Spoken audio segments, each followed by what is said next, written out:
Okay, we are ready. We are live on Facebook and I started the recording. Great. Welcome, everyone. Thank you so much for joining our session today. From the number of registrants that we've had and the feedback that we've seen so far before this event, we hope that you all will be just as engaged as the energy we have felt up until this point. So the session today is about discovering your career interests. And before we get started, I'm just going to introduce myself and have Dana also introduce herself so that you become familiar with who's presenting to you today. So my name is Melissa Deschamps. I am the Regional Educational Advising Coordinator for Education USA in the Middle East and North Africa. So I have the great fortune and privilege to work with a majority of the advisors in the region. And when travel permits, I also have the opportunity at times to meet with many of the students in the countries of the region. So I welcome the opportunity to speak with you today here virtually, and we'll turn it over to Dana to give her introduction. So, hi everyone, good evening, good afternoon. My name is Dana Saleh, and I'm the Education USA advisor based in Beirut, Lebanon. And I'm delighted to be here today to discuss this very interesting topic. And as Melissa said, we got few emails and few interactions from students, and we see that there's an interest. So, we do hope you're going to enjoy the presentation today. Yeah. So, as we said, we're here about discovering your career interests. And this is a very, very fundamental, very critical, very important aspect of the process that a lot of our advisors are going through with students as they're trying to decide where they want to study. So, in the promotional materials for this session, we talked about a few of the things that we were going to do today.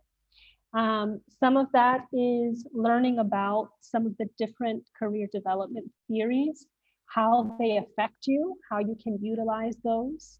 Finding your Holland code, which is something if you have had an opportunity to take the brief assessment that was shared in the chat link or in the reminder email. Keep track of your Holland code because we will be talking about that a little bit more specifically in a few moments. If you haven't done it, not a problem. You will definitely still be able to participate and engage, but it's something that will help you after the session as well.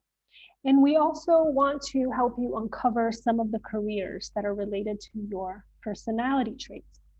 So, why is this important? That is really one of the big questions we want to address. If you're doing something that you enjoy, it doesn't really feel like a heavy lift. It doesn't really feel like a task. If you're enjoying it, it's something that the time passes by quickly.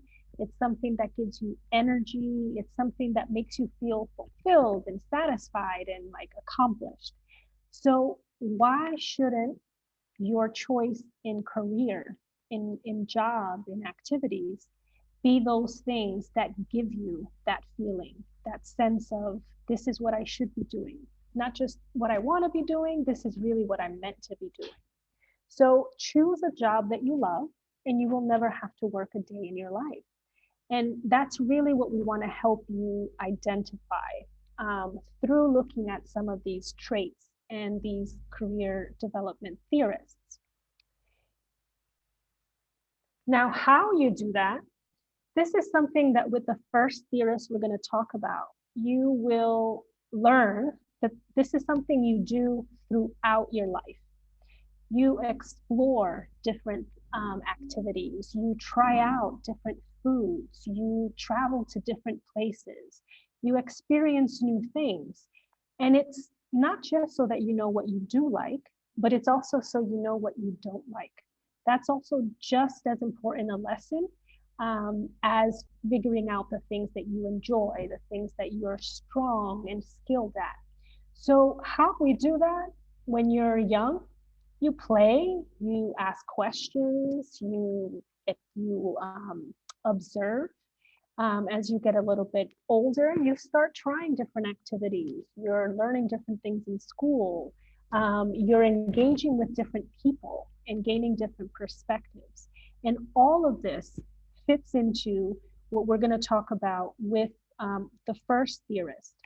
But one thing, just to bring it to Education USA, for those of you that are familiar with a lot of our sessions, we focus a lot on the 5 steps to get you to US higher education. At the very core and at the very basis of all of this is what we're going to be talking about today. So before you can research your options, you have to know what are your priorities. We ask questions such as what type of school would you like to go to? Do you want it big? Do you want it small? Do you want to be in a city? What type of living arrangements? What type of classroom experience would you like? What type of courses would you like to be taking?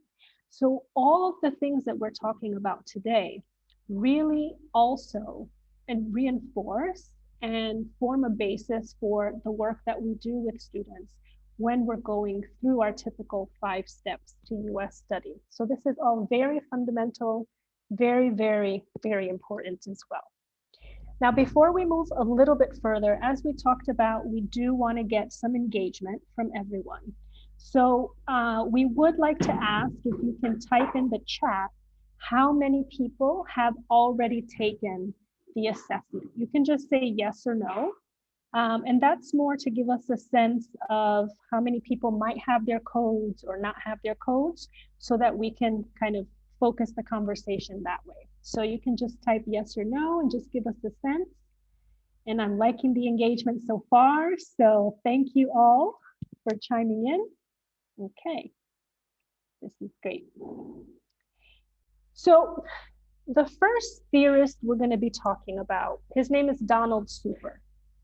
Now, why he's important and why looking at career development theory is important is because these theorists have looked at behaviors, they have looked at research, and they have looked at what those things do together. So can you predict certain elements of a person's personality as related to maybe the activities that they do? So who you are as a person is one of those very basics of, again, like we talked about when you're trying to figure out where you want to study or what you want to study. With Super and his theory, what we're looking at is how you see yourself, what your self-concept is, how you apply that, that is how you choose a career. So if you don't have a full understanding or appreciation for what your values are, what your interests are, what your strengths are, then you're not able to really choose something that feels like you're being fulfilled. And so at the very core, again, what we're talking about is self-exploration and figuring out who you are and how you apply who you are to your choices.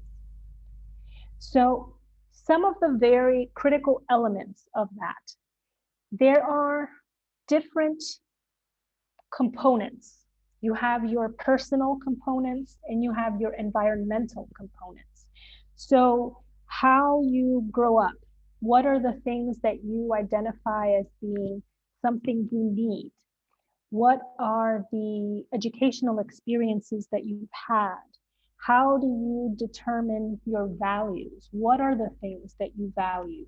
What are the types of activities that you tend to be interested in or are more inclined to try? Those are all some of those biographical elements, some of those personal elements of yourself. But you also have the environmental and geographic elements, which have to do with what community you're growing up in. What's your family dynamic? What's that structure? What is your peer group like? What is the economic situation of your environment and your upbringing? What are the labor market needs and demands where you are? What is society's structure like? All of these things together form the pillars of what is you as a person, you as a self concept, you as applying it to what you're going to choose to pursue. And in the mix of all this, we have obviously ethnic and cultural differences that also factor it in. So the thing to know is that there's no one formula, and there's no it's all about you as an individual. The percentages of what you do here and on this side is very unique to you. So one of the key things as well that Super has proposed with his theory is that there are different stages, and that we as humans go through these various stages throughout our lifetime. And the combination of what we are doing in our lives in those different roles, and we'll look at some of those roles, all of those things together is what forms what our careers are, what they will become, and what that career path is, where it's headed. So here I also mentioned career maturity and career versus job. This is related to some of these different points that are mentioned here. Career maturity is something that can exist at any and all of your life stages. But what level you're at obviously is going to be different as an infant than as you as a college graduate, or you as an almost retiring professional. So it's about gaining the knowledge about options, about having to make a decision, and then acting upon that, and having the right knowledge and maturity in that particular stage to make those decisions. So more easily understood is with the visuals. And so what Super is basically saying, here you see the life career rainbow. So on the outer edge, you see ages that are kind of mentioned there. And in the middle, you see these different terms: son, daughter, friend, worker, parent, leisurite. These are all different roles that we play in our lives. And this here is one of the elements that, again, bringing it back to the university search process, when we talk about a holistic education, about you choosing a major to study, but where you choose to go, how you choose to study, all is important, because you're not just one dimensional. And so you are a student, you are somebody's child, you could be somebody's sibling. And all of these different roles in your life take up a certain amount of energy and attention. You have a certain amount of time in your day. That is a finite amount of time. And how you divide your time and your energy each day or each week is what this rainbow is trying to represent. And when you're looking at finding that right balance, and if you're not sure, you're feeling like you're spending too much time on things you don't enjoy, this is a great tool to kind of look and evaluate. Well, where are you spending a majority of your time? And if you're spending it mostly on things that are not enjoyable to you, are not fulfilling to you, well, how can you shift that? What are the actions you can take to recalibrate and rebalance your activities in that way? And so where you have particular interests that you cannot get fulfilled through a particular job or activity, you have other roles in life where you can do that. So when we start talking about the Holland codes, you'll get to see some people have very clear, very strong preferences and interests, but others might have things that are a little bit more close together and have these competing interests there. And so you might not have a job that can fulfill all of that, but you have other life roles where you can.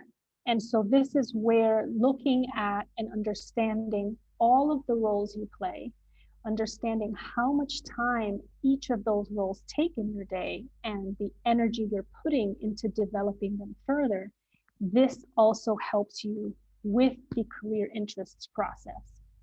So when we're talking about different stages in Super's theory, again, you have that beginning growth stage. You're born, you're young, your main attention and focus is being a child, being a learning human being.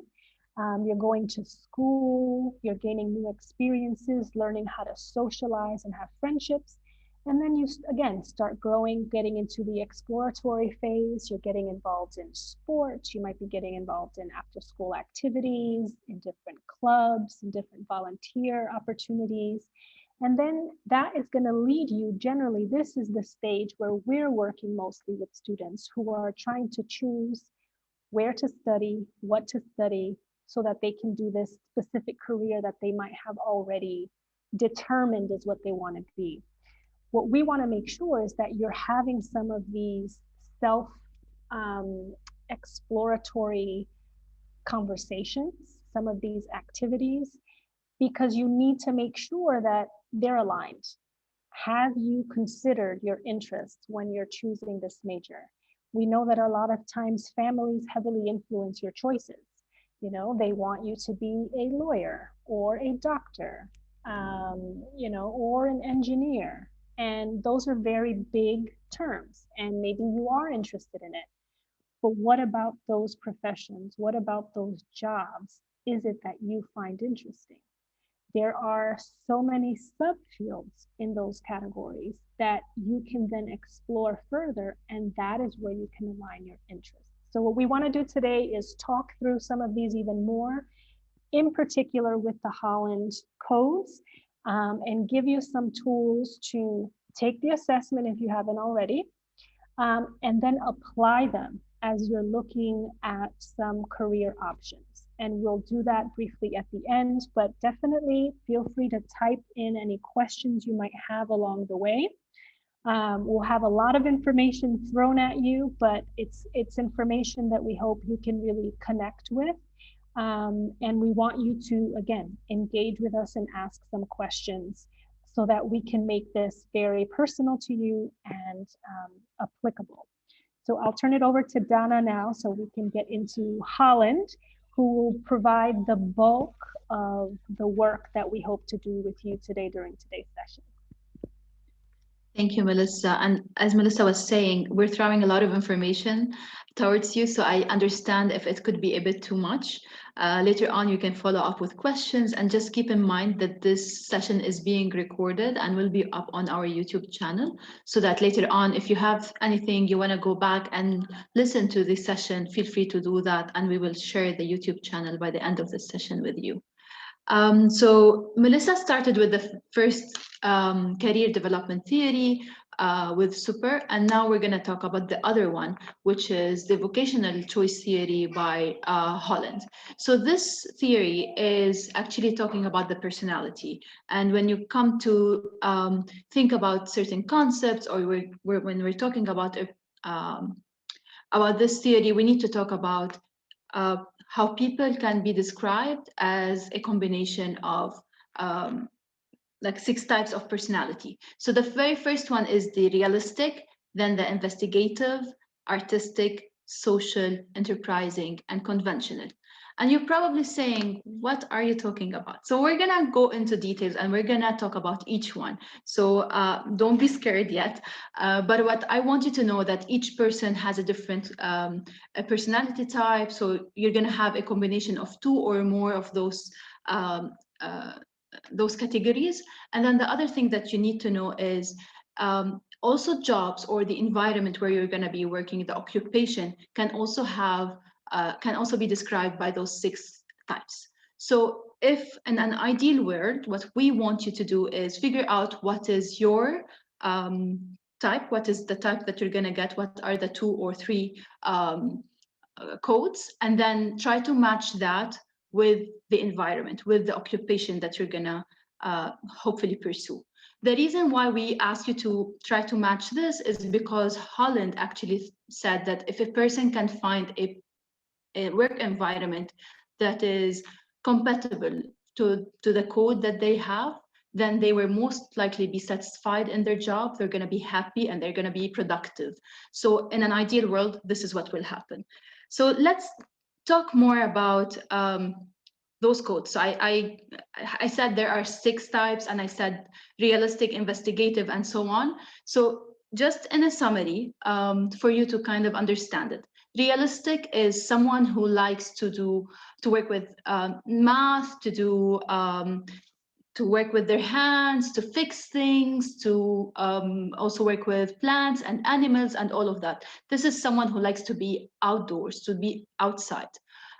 Investigative is someone who likes to basically think and use the ideas and actually analyze it, evaluate anything that comes in mind. Those are more scientific approach or mathematical approach as well.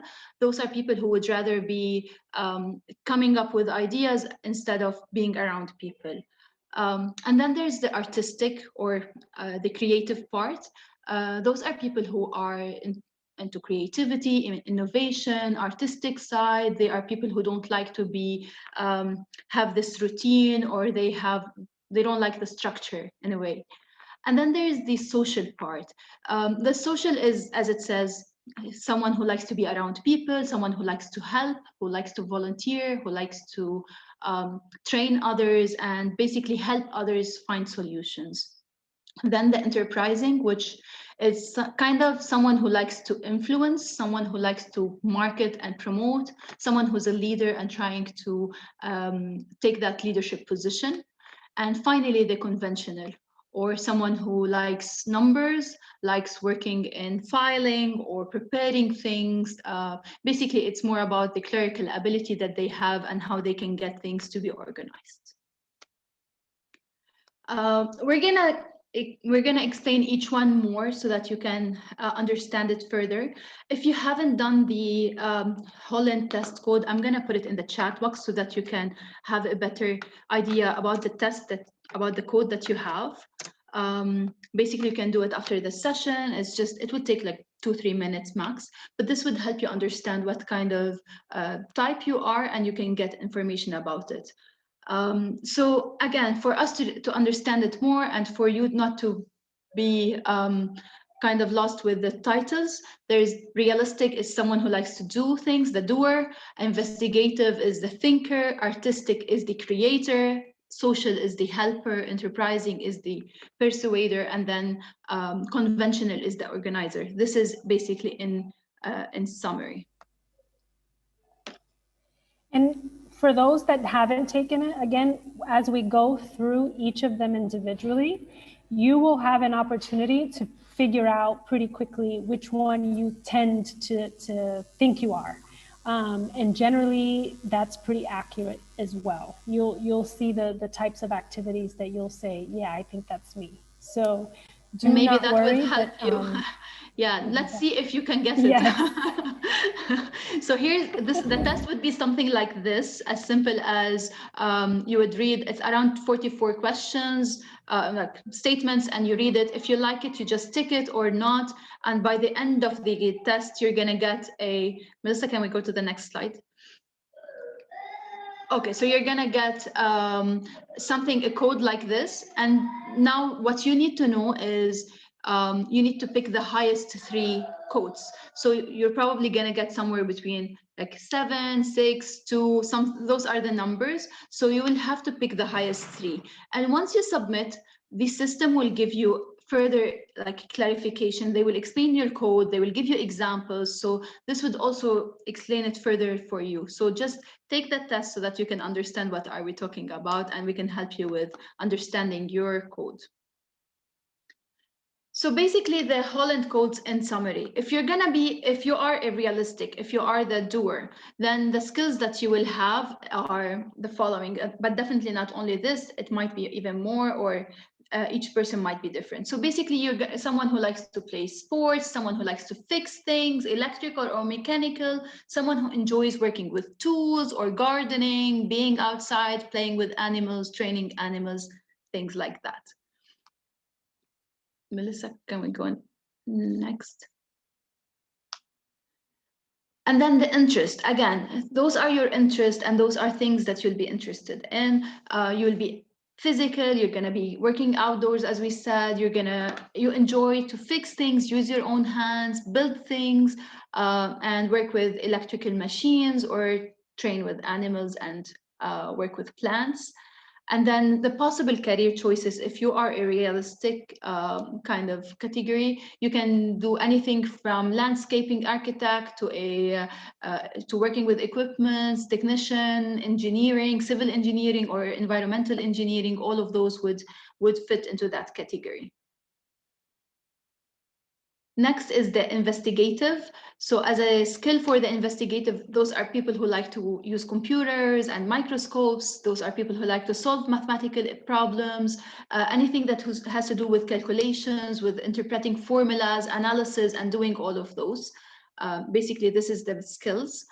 And then for the interests, again, it's going to be something to match that. So you are someone who likes to work independently, someone who likes to think and explore different ideas, someone who enjoys being in the lab and doing lab experiments and doing the research, challenging yourself with certain theories and testing those theories so that you can see if it's actually right or wrong. And then eventually your possible career plans would be anything that has to do with being a chemist or dentist or biology or pharmacist, anything to do with those kind of fields, scientific field, also computer programming or software developer. And then the artistic part, the creator, the skills has to do with definitely being artistic and creative. So it has to do with drawing, painting, sketching, interest in different things like fashion and design, interest in writing or developing, writing a play or anything like that. And then the interest would be anything that has to do with reading poetry or doing crafts or exploring, like any kind of expressing yourself and being artistic. And then what kind of fields? It could be anything from creative director to social media and fashion design and dancing, anything that has to do with arts. And that's, again, if you think about it, it goes back to those people don't like the regular 8 to 5 kind of jobs sitting in the office. Those are people who are imaginative, and those are people who work hard for that. And then there's the social, the helper. Um, it has to do with like skills that you will have teaching or training others, working with groups, supervising activities. Those are people who enjoy being there, being next to other students or other people and enjoying working with teams. The interest would be definitely helping others solve problems, volunteering in activities, working with young people, teaching and serving others. Possible jobs under this is definitely teachers and anything that has to do with students and young generations, to social workers and librarian, nurses. This is all someone who is actually helping and are social. Then there is the enterprising or the influencer. So the influencer are basically people who like to sell, people who like to initiate. They are leaders and they are out there talking. Their skills or the interests that they might have are those are people who are trying to lead and trying to start their own business, making big decisions. Those are people who are not scared of being famous and they are out there and talking all the time. Possible jobs that you can have or possible career. So you can be a lawyer, manager, bank president, head of school. As you can see, those are definitely big titles. So people with such code are people who like to lead others in general. And last but not least is the conventional, which is the organizer. The skills are typically people who like to work with paperwork, with systems, having like any kind of computer and anything to help them organize and keep records. And the kind of interest in general, again, organization is a keyword there. The other thing that is they are interested in is helping keep things in order. And Melissa, can we go to the next slide, please? And work with numbers, data processing, data entry, and then organizing things in general. And the kind of jobs that this code might say are any kind of secretarial work or court or audit, financial analyst, computer network architect, anything that has to do with organizing and numbers and keeping things in a conventional way. And then so when you get your Holland code, you're going to realize sometimes it's 2 or 3. If the code is highly consistent, then the code that you get are the 2 adjacent on the hexagon. So if you can see, there's 6 triangles, and each triangle, if you are consistent, then the code you're going to get is S and then E, because E is just next to the S, or E and C because that's next to it. So if you are in the sense, if you are consistent, that means your numbers, the codes are next to each other. If you're not, that means moderately yeah, exactly. So that's being consistent. Melissa, can you go one more? Go back to the highly consistent. Okay, can you show them on the screen? So R and I are next to each other, and that means if you get those, that means you're highly consistent.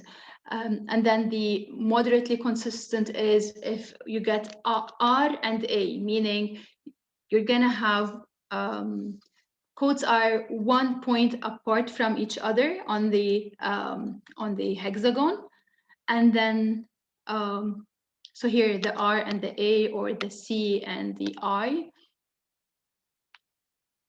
And if you could, the inconsistent is when the codes are opposed to each other on the hexagon. So the R and the S, the realistic and the social, let's say, or the artistic and the conventional. And here you can think about it. So someone who's very artistic, someone who's very creative cannot be really conventional, because if they are, that means someone who's artistic, someone who does not like order, whereas a conventional person is someone who likes order and likes to be organized and so on.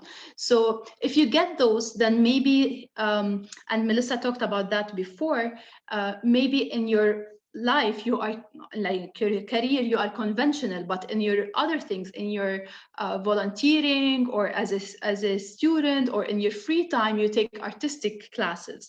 That does not mean if you have an inconsistent relationship in your codes that you get, that's fine. You can still focus on one of them, the one that has the highest number, as your career, and the other things could be fulfilled through other opportunities in your life, as a son, or as a volunteer work you do, or in the hobbies that you pursue. All of that can be actually, you can do that. That code could be what do we say, manifested in other ways.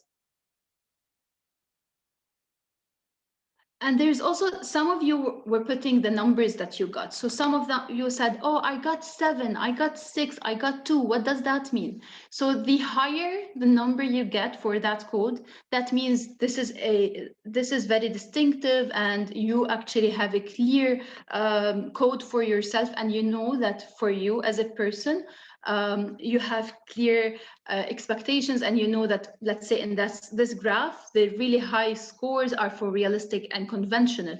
This person can easily pick a career choice because his numbers are really high. Whereas some people might get numbers that are really low. Let's say all of the numbers that they got are like 2, 3, 4, and so on. Meaning that person might still, it might be too early for you to pick a major, or it might be that you have an interest in a lot of other things, and you need to decide which one you want to pursue for your career and which one you're going to pursue in other areas in your life, as we talked before.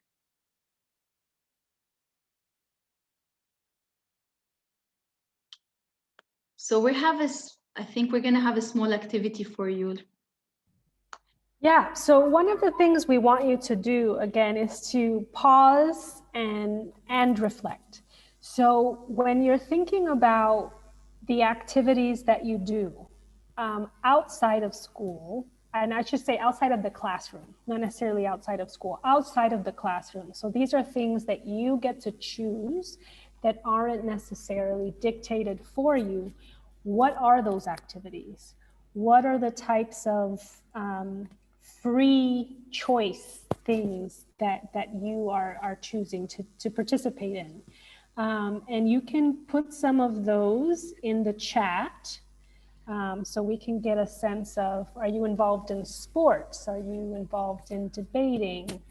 Are you doing, I mean, not necessarily right now, but generally when you can travel, are you, traveling around, or are you an outdoorsy person? What are the types of things that you're doing in your free time? I see someone has said sports, watching history videos, solving math problems. Great. Can we have a few more? We got debate, playing violin, cycling, reading books. Yes. And very good. And what I want to get at with some of this in terms of the reflective piece of this is, it's great to know the activity. And now we want you to dig a little bit deeper in that. So I see sleeping, that's great. Watching movies, reading books. What about those activities do you enjoy? So you can break things down even further. Are you doing these activities with other people? And in what capacity are you engaging with other people? There's a lot of back and forth, talking, engaging. There is a lot of brainstorming that's happening. When you're playing sports, there's a lot of different things that are in play there. There's the physical element of playing sports, but there's also a strategic element in it. There's also an element of working with others and trying to, be as efficient and effective as possible as a team if you're doing team sports. So there are ways for you to really break some of these activities down even further, because that will start to help you find those patterns and find those things that, yes, this is really what I enjoy doing, or what I would enjoy doing for a majority of my time if this becomes my work. So problem solving is one of those things that is that breaking it down. So if you like to solve puzzles, as I see somebody here, watching mysteries and learning about serial killers, that's problem solving. That's you taking things and using critical thinking skills and not just being fed everything to just do. So this is what you want to do when you're doing some of this self-exploration and self-discovery.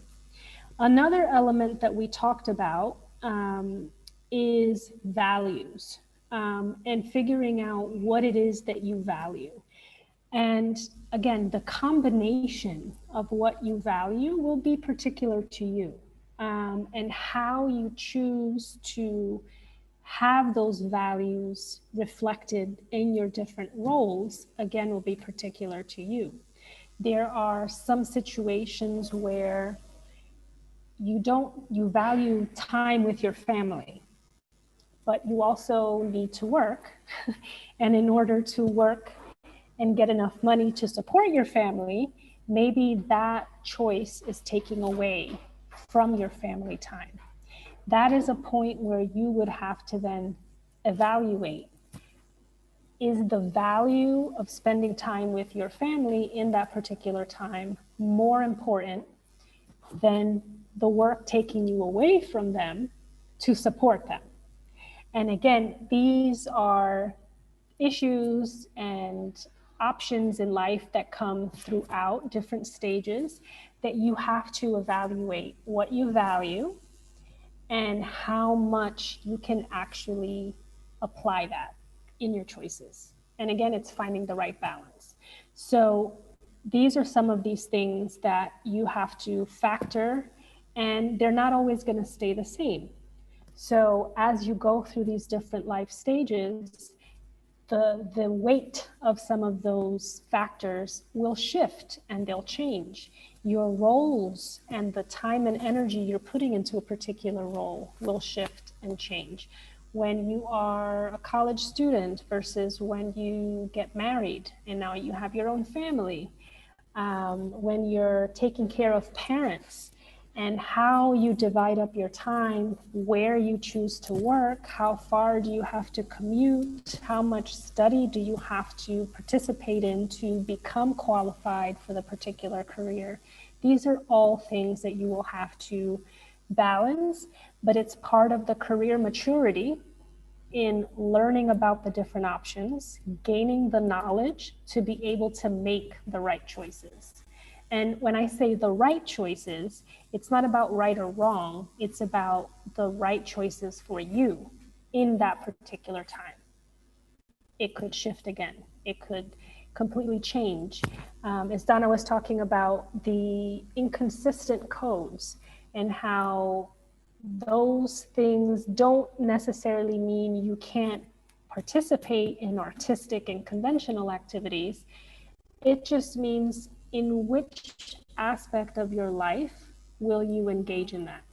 And you might decide to flip them at one point. So I no longer want to be a singer at night. I want to make it my career. I don't want to do the 9 to 5 job during the day. I want to have a more free schedule and be more independent. And then you start shifting careers. So again, these are skills and practices that you will carry with you throughout your lives. Now, we do want to get, if some of you have either a second device or have another tab on your laptops, you can go to Mentimeter and put in which of the 6 types best describes you.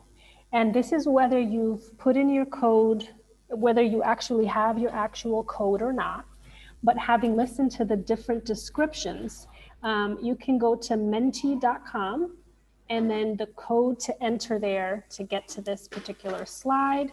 And I'll put it on here actually in the chat. 9130175. So if you can type in which of the 6 types best describes you, and we will start to get a picture, a little bit of a sense of who we have on the call in terms of personality types. I'll give you a moment to do that. Okay, we have artistic, conventional, social, ACS. Do we have others? Let's see.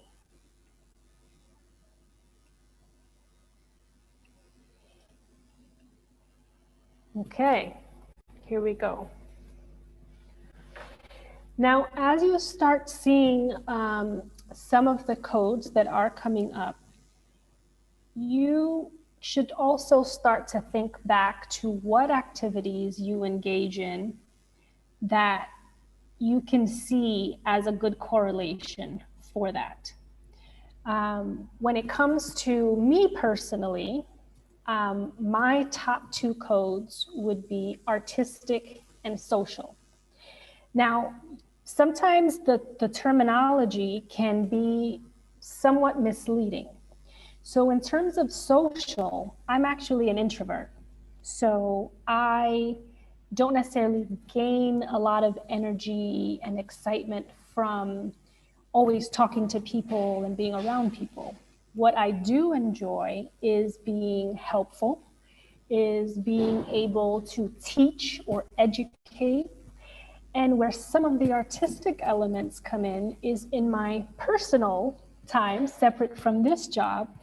I have actually ended up in activities teaching fitness classes, teaching music classes. So I have those elements of the artistic, the creative, the free with the social, and being able to give that to others in a helpful way. So these are some of the ways in which you can start to tie in what is it that you're doing now? How does it connect with the type that describes you? Do you agree with it? Do you feel that you are actually applying your particular interests in the best way you can?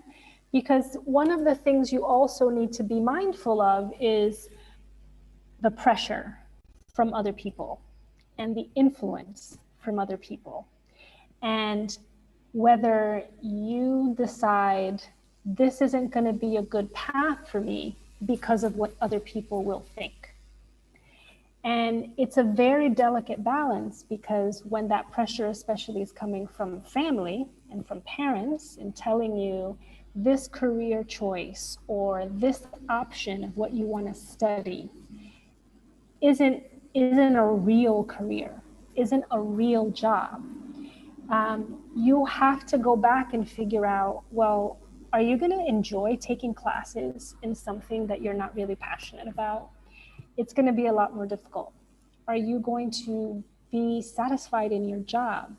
Or are you going to always be miserable about having to go to work, to this office you can't stand, doing this work you can't stand? So really exploring this is more important, because you want to make sure that you can, again, gain that knowledge in the breadth of your options. And that's one of the things in the tools that we'll give you to kind of work with. Thanks to all who submitted responses. Let's get a sense of what you value. What is it that you would say is your top value? Or I think you can actually put more than one answer, so you can type a couple of answers in terms of your values. And just to give you a brief definition as well, when we're talking about values, we're talking about that basic fundamental belief that guides you, that motivates the choices you make, the attitudes that you have, and the actions that you take. So what is good, what is worthwhile, what is desirable? Those are part of the things that have to do with your value choices. So what is it that you value? We have some feedback coming in. So we have money, we have freedom, human rights, logic, honor, religion. Yes, these are all very important. Yes, we've got some more coming in. I love it. A lot of people value freedom. And this is an interesting one as well, because when we're talking about career and a job, how freedom is part of your work can vary. Do you need a freedom to choose your own schedule? Are you more in the entrepreneurial sense of wanting to be able to choose when to go in and out?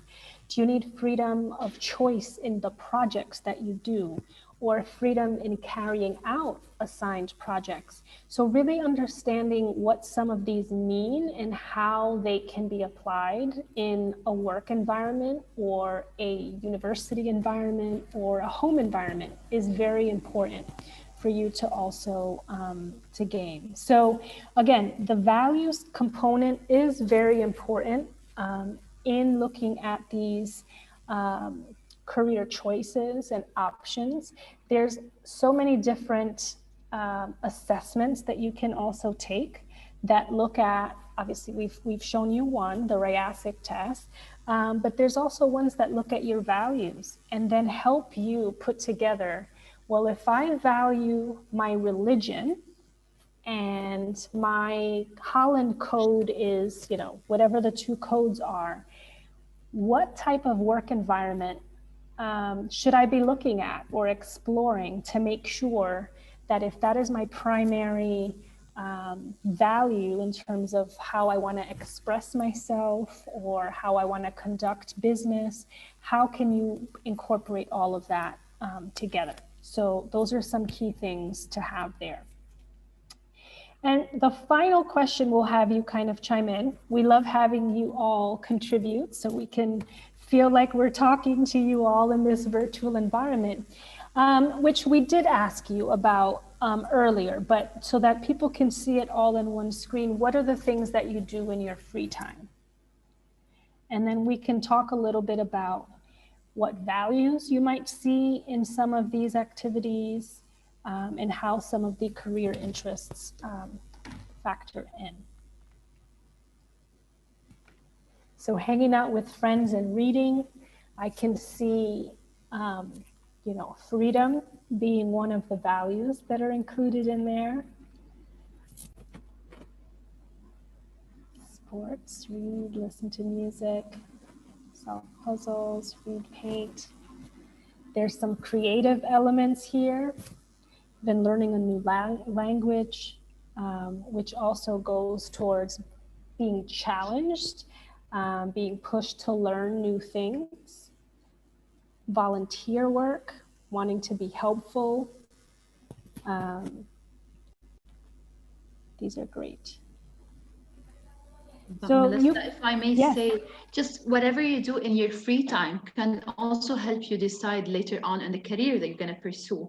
So sometimes the students would come to us and say, hey, I'm kind of confused between this career on that. And what we usually advise them to do is volunteer at that place, go try it, go see it, job shadowing or whatever that is. Maybe you can understand more if you like that job or not, if you like the work environment, if you can see the values there as like whatever you thought, if you go and volunteer, this would help you have more realistic expectations and know if this is the right career for you or not. And this will also help you on your application later on. So your free time is definitely some time for you to enjoy and to have fun, but also keep an eye for that with what can I do in my free time that would get me closer to my career that I want to pursue? exactly. So these are great activities mentioned here. I want to, before we get into Q&A, which we hope you have questions for us, one of the specific tools that we want you to explore after today's session, especially after you have your Holland codes, is the Onet Online. Now, this is based primarily on occupation. So this is very US centric. However, these are not jobs that only exist in the US. I know in the questions, there was something about jobs. So we will go into the chat and refer back to the questions.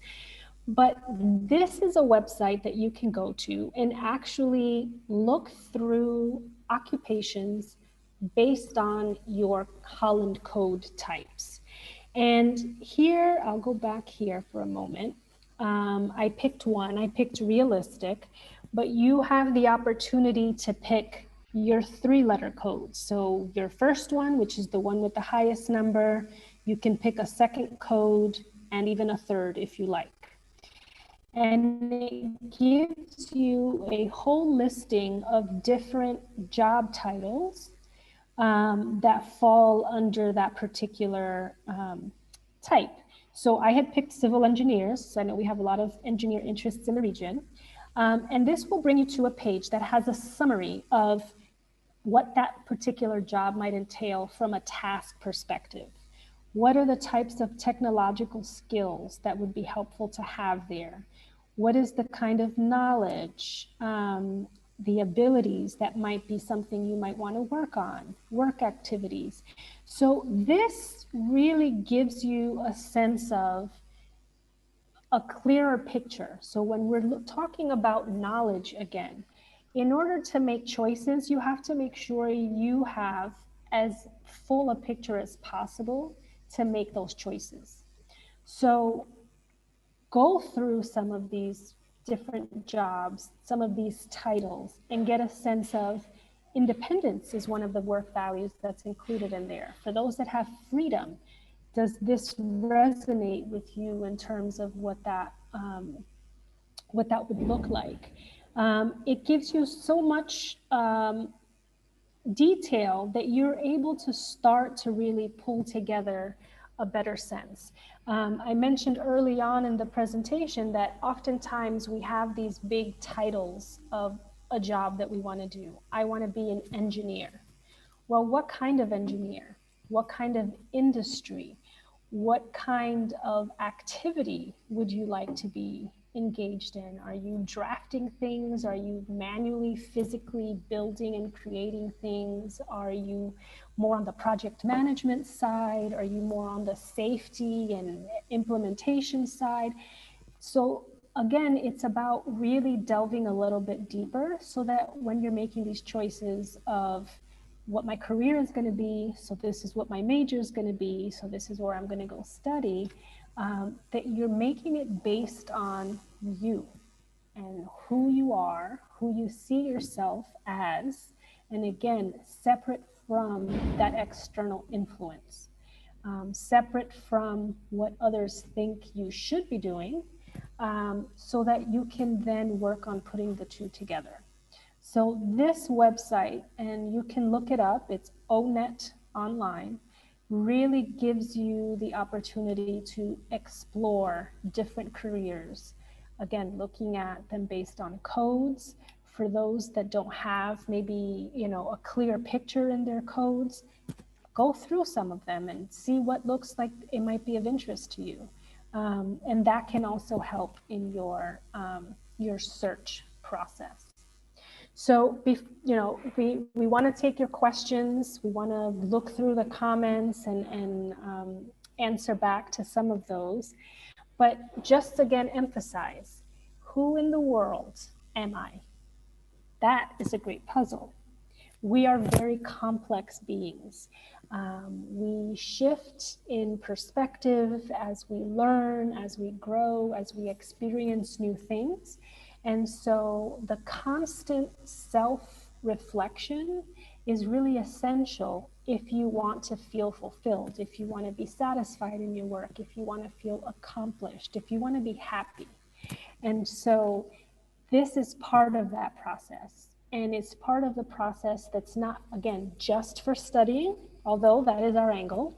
For those of you who are looking and thinking about what you want to do beyond high school or beyond your bachelor's degree, it's really about who you are, who you want to be in the world, and how you can best do that.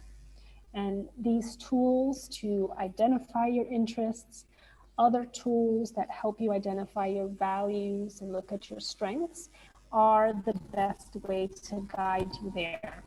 And, having us to answer questions and be resources for you, help keep you along that journey. So before we sign off, we know we have a lot of EdUSA centers that are participating with us today. So follow your local Education USA center so that you can connect with the advisors to learn about additional types of workshops and sessions, but to talk through some of these questions, some of these things. These are conversations that we definitely enjoy, because it's exploratory. You get to discover new aspects, new elements of yourself, and maybe we can help introduce you to different opportunities that you might not be aware of, where you can again explore and test out some of those interests. Education USA has central information out there. And so obviously Instagram, Twitter, Facebook, you can find them all on just at Education USA.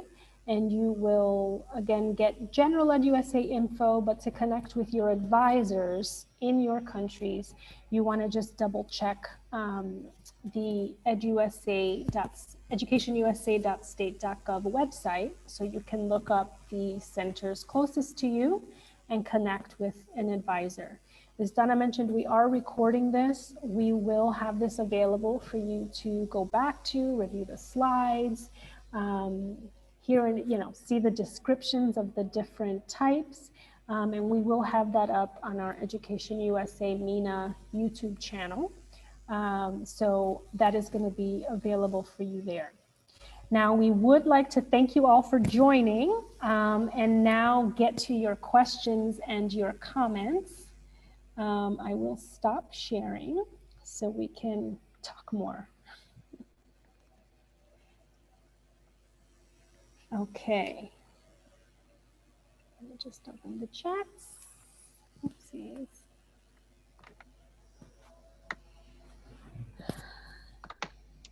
Okay, so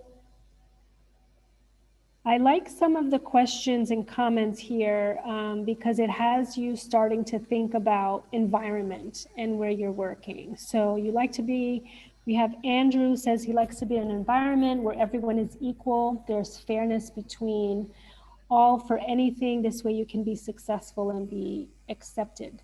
And so related to that, in terms of equality, you also want to think about recognition. because for those that like or need to get certain amounts of recognition, to know that you're doing a good job, that you're on the right track.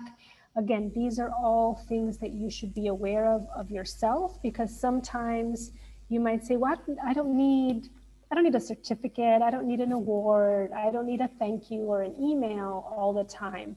But you actually might need that to help you feel that you're on the right path. And so, again, knowing about the environment and the structure of that work or that profession helps you be prepared, I guess, in a sense, because you're not always going to get what you're looking for, but being able to communicate that is also very important. Let me see. What do I do if I feel like the codes that I got don't match what I thought I might be in life? So this is a great question, because what you want to do is, again, it's about the digging a little bit deeper. And then I chime in here as well with what you think on this. But you have to make sure that you're not looking at the words of what the codes are and assigning it a particular meaning. Conventional doesn't mean that you are particularly just very traditional. Conventional, again, could lead you to define it one way and say, I'm not that. So what you have to do is really look at what those particular what that particular characteristic really means. What does it entail? And try to align it that way first. But oftentimes what you see initially is looking at the term and saying, that's not me. But then when you look at more descriptive elements of that particular characteristics, you might find where there's a connection there. My other advice is the last slide that Melissa shared on Onet website. Take the time to actually explore that. As you can see, with one code, she was able to pull hundreds of occupations. So I'm sure you'll be able to find one that would make sense to you. So go ahead and read. And this requires a lot of time. So I'm not saying you're going to come up with your career choice today, this night, and that's it. No, it's going to be a process and it's going to take you time. So just take the time to go into the websites, read as much as you read about each occupation, what kind of tasks, what kind of values you'll have to do, and what kind of education you're going to pursue. Then you can decide if this is actually your choice or not.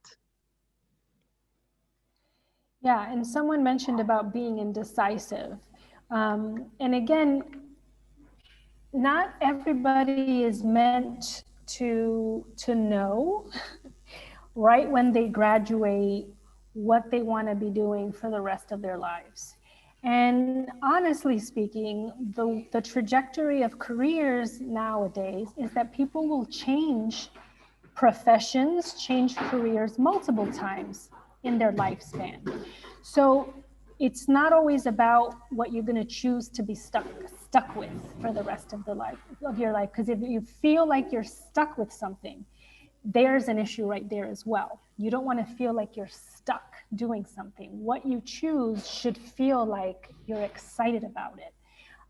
And so when you're indecisive, some of that comes back to the getting knowledge and getting experience and exposure to different things. And again, going down to those very basic elements of the things that you do enjoy. So if you enjoy reading, well, what about reading is enjoyable to you? Is it just the act of reading? Is it, what types of books are you reading?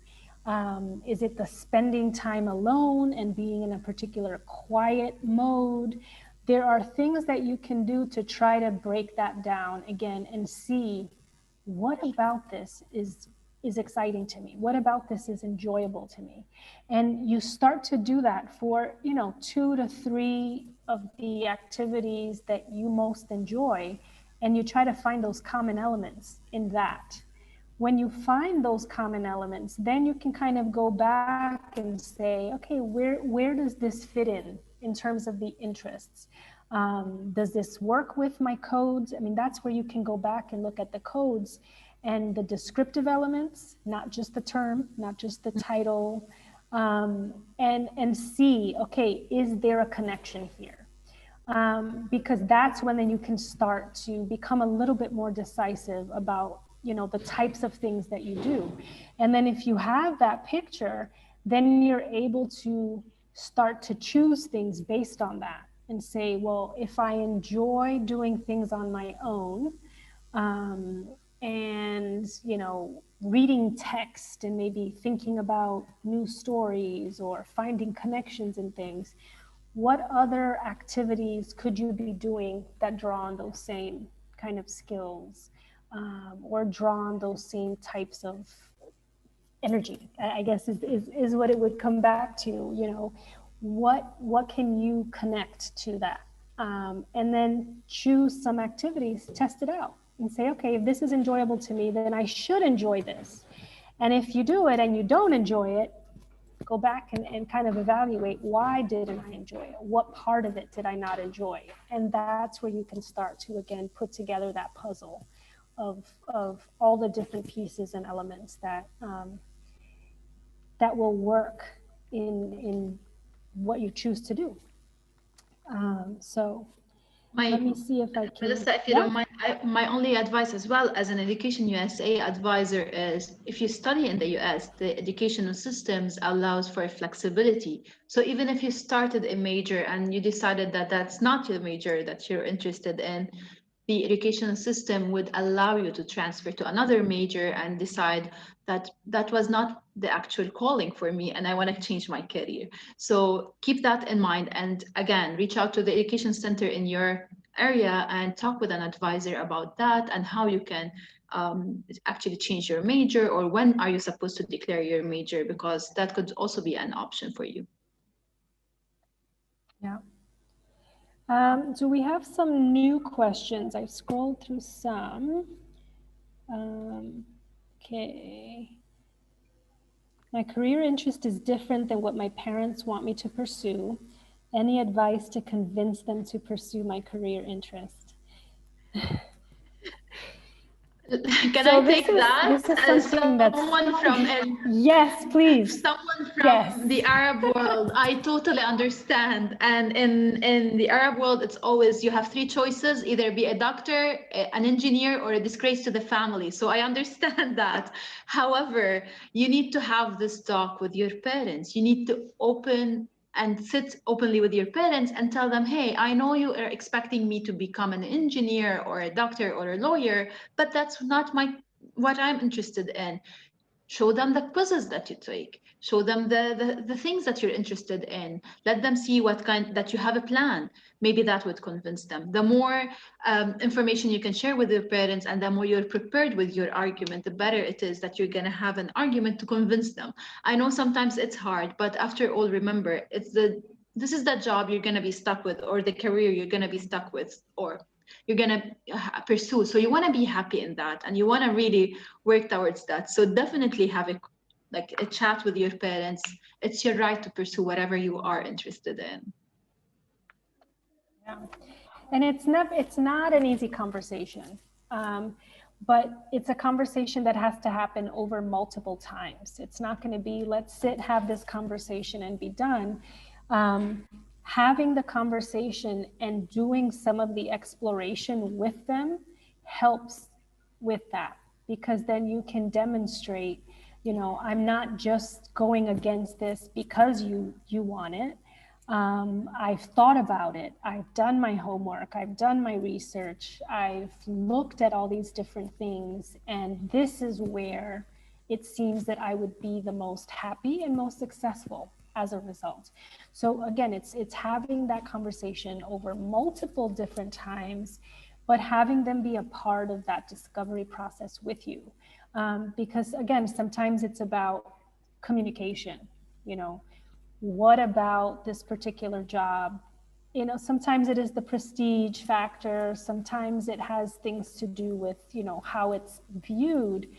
But sometimes it's, I always thought you would do this because your grandfather and I did it. So it becomes an issue of succession. So it's not just about the actual career, it has to do with something else. But if you're not talking and again, digging deep, it's all about digging deep, you may not uncover some of those things. So, and whenever an EdUSA advisor can be helpful in helping you frame the conversation or finding additional resources, reach out.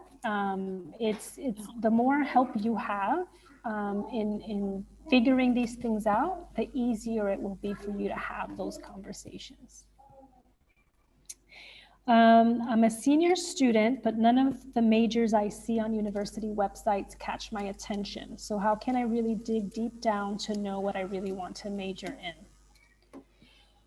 So this is an issue of being stuck to a major or a career type.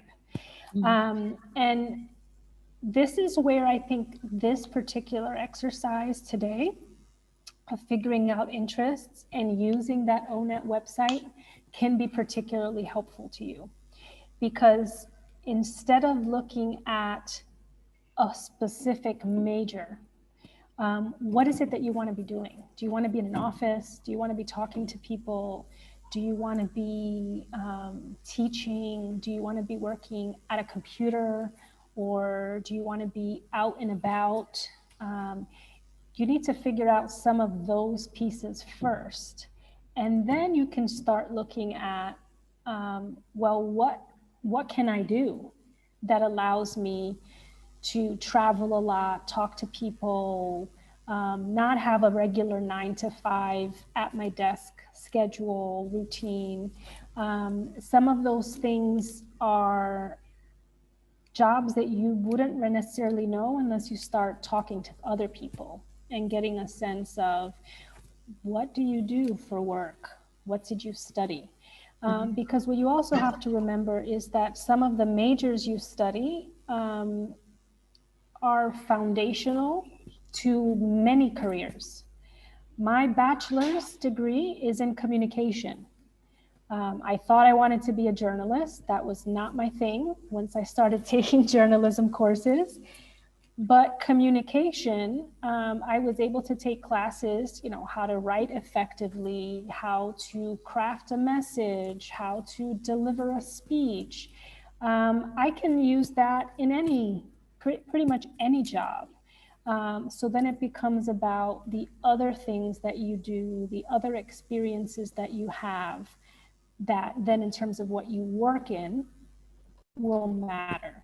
So although in some cases your major is very critical to what you want to do, it's not the complete defining factor. I mean, to get into medical school in the US, while it is helpful to have a pre-medical biology, chemistry, anatomy type of background, you don't have to be. You can be an English major and go to medical school.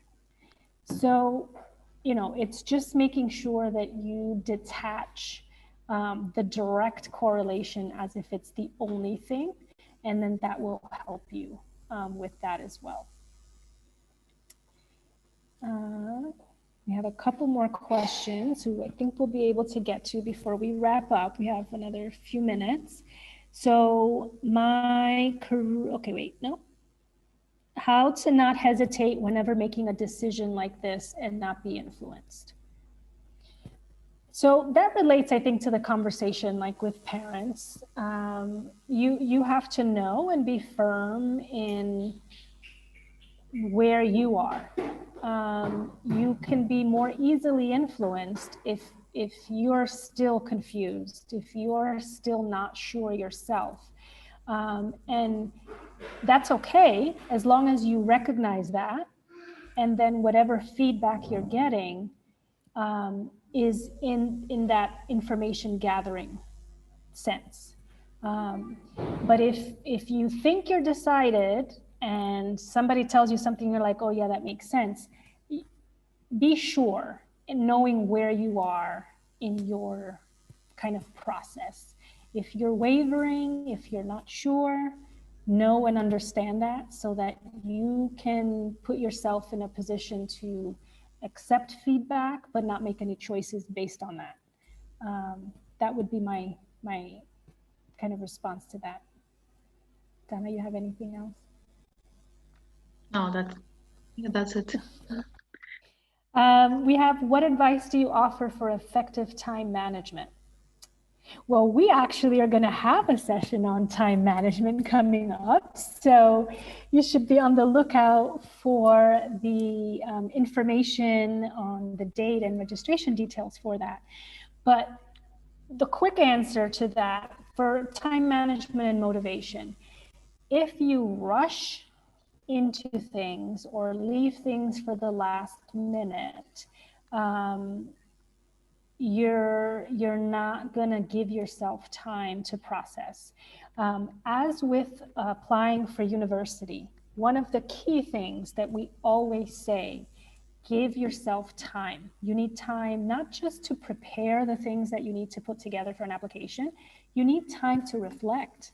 And reflection isn't something that you do at a specific moment and are done with it.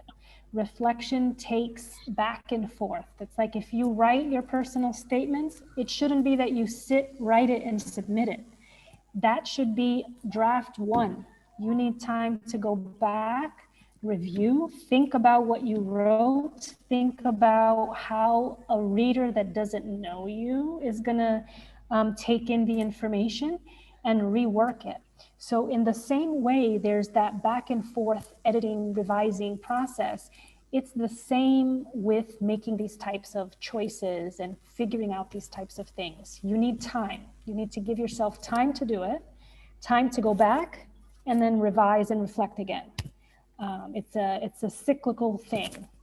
So the best thing to do is give yourself time. And, you know, for time management, maybe that's not the easiest thing. Using checklists, having something documented writing. I know, you know, with technology now, a lot of people don't write pen paper all the time. I would recommend pen paper for something like this. Not just notes on your phone or typed up things on your computer. Sometimes it's about sitting and actually writing it by your own hand, having it somewhere that you can look at it often, you know, tick things off or read it over. You're not having to search and turn on a computer and log into your phone. It's there in front of you.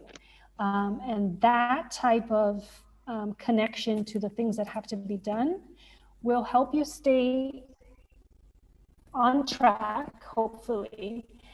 And by staying on track, you can stay motivated because you can see your progress. Yeah. You can see if you've been slacking a little bit. You can see if deadlines are coming up. You can see if, you know, you need to check back in with somebody. That will help with the motivation as well. I have to say, I'm a paper pen person as well. I like to write and then scratch every time I'm done with something. But I also would like to keep in mind that sometimes with the technology, it's helpful to put the deadlines with like on your calendar so that you can get a notification so that you don't miss a deadline as well. I think Marwa has already posted an interactive session that is happening on Wednesday, March 3rd about time management. So the link is in the chat as well. This is a very interesting session because it kind of ties together the time management, but also the application component to that. So also that's something you can register and join us with that discussion as well. Yes. We'll take the last few questions and then we'll wrap up. So we have, how do we gain credibility related to our interests? Sometimes our interests don't also translate to skill and are better off remaining as a hobby.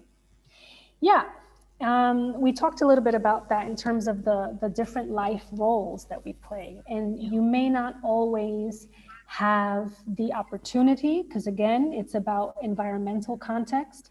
You know, if you are interested in Arctic animals, that's something you have a keen interest in, but you live in the desert, you can't work with that in the way that you would like to. So you do have to balance, again, the personal, but also the environmental realities of being able to apply certain things. So gaining credibility related to your interests, I think, ties a little bit back towards somebody seeing a particular major as not, what are you going to do with that degree? What are you going to do with that background? And again, if you start to look at what you can do with certain degrees. In the US, we have, it's a very flexible system.